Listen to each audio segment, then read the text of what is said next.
100 பேர் கேட்கற மாதிரி வீட்டுல அழுவாங்க. அது தரித்திரம். ஒரு குடும்பத்துல வீட்டுல பாத்தீங்கன்னா சத்தம் போட்டு கத்துவாங்க. தரித்திரம்.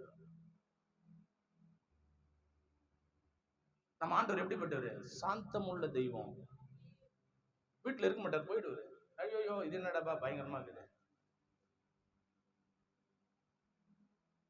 அதுதான் தேவன் உன்னோடு இடைபடுறார். இந்த செய்தியை பார்க்கிறவர்களை, கேட்டுக்கொண்டு இருக்கிறவர்களை, ஒருவேளை நீ அழுது சில காரியங்களை சாதிக்கணும்னு நினைக்கிறியா?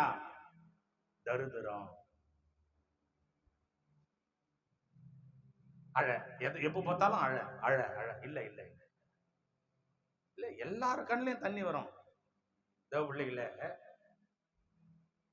நேற்று இல்ல